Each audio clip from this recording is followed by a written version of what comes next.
rappelle quand même que c'est une des compétences du Grand Sud Caraïbes, le développement économique et le tourisme. Donc accueillir une croisière, en tout cas sur le port de Basse-Terre, c'est une excellente chose. D'autant plus qu'on est sur de la croisière haut de gamme, puisqu'on est sur l'Evrima, qui est en fait une filiale des chaînes d'hôtels Hilton et Ritz.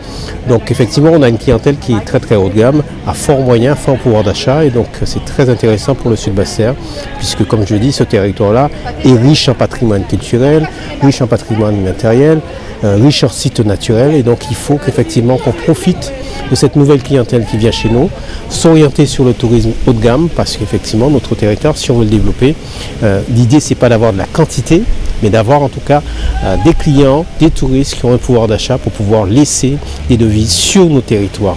Pas ailleurs en Guadeloupe, mais dans le Sud Caraïbe, dans les 11 communes qui composent le Grand Sud Caraïbe. Et donc c'est une excellente opportunité. Donc on a pu discuter avec eux. Ils semblent vouloir pérenniser la destination, voire même l'étendre à d'autres territoires, puisque nous avons évoqué aussi le fait d'avoir une halte sur Bouillante. Donc on est en discussion pour tout cela. Donc c'est une très bonne chose pour le Grand Sud Caraïbe. C'était très important pour moi d'être là ce matin en tant que présidente du Grand Port Maritime.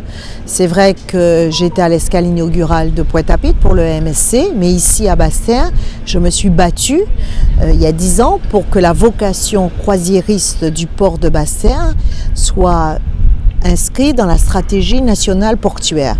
Et la croisière a redémarré depuis 2017 ici à Basse-Terre. C'est vrai que nous avons eu le Covid, donc pendant 2 ans c'était une saison morte et nous sommes heureux de voir qu'aujourd'hui la croisière est de retour à Basse-Terre. Je me félicite parce que ici à Basse-Terre c'est peut-être l'un des plus beaux sites pour les croisiéristes, avec la vue sur la Soufrière, cette plage, ce littoral qui est vraiment différent.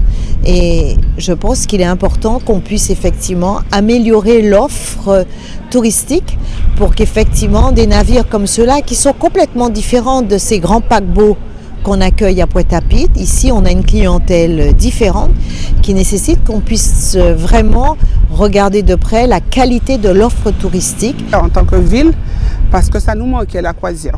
Ça fait plus de 2 ans, on n'avait pas vu du tout de bateau. Maintenant ils sont de retour et pas avec n'importe quel bateau. Puisque là nous sommes avec Evrima, le bateau qui est juste derrière nous. Et c'est un bateau qui vient pour la première fois. Et c'est vraiment très bien à l'intérieur, c'est vraiment un bateau de grande classe et ça vaut le coup et ça fait du bien à Basse-Terre en tout cas. Je crois que c'est une volonté aussi politique, parce qu'il faudra qu'on pense un moment à Basse-Terre, qu'on ne mette pas tout sur la grande terre et que politiquement même, d'en haut, on puisse savoir que nous avons le Sud Basse-Terre qui existe, surtout la ville de Basse-Terre, et nous avons beaucoup de potentiel. Donc on peut recevoir les croisiéristes. Bien sûr, il faudra faire un petit peu d'effort pour arranger le port, mais dès que ça sera fait, de penser à mettre un peu plus, enfin en tout cas d'aller vendre la destination Basse-Terre. Mais comme vous le voyez, bien présente avec Madame Niro, nous sommes là à Basse-Terre pour cette arrivée de ce très magnifique bateau, je dirais.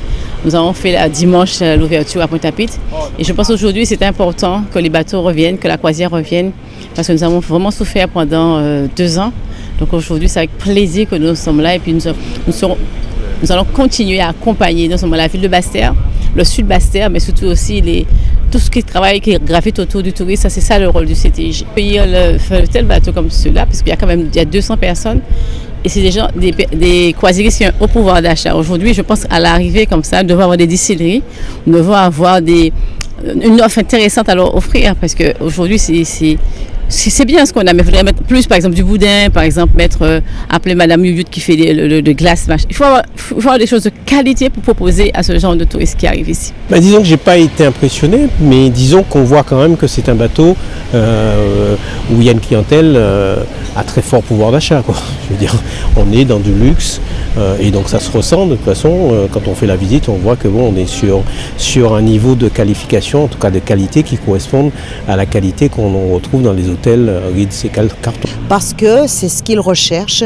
En tout cas, ce sont des navires extrêmement luxueux qui ici sont à Basse-Terre et ça dénote aussi une clientèle qu'il faut pouvoir répondre à ses besoins. Et ce matin, je pense que c'était une très belle manifestation. En tout cas, il y a eu un accueil chaleureux à bord parce qu'ils apprécient effectivement ce lieu, le chef-lieu de Basse-Terre.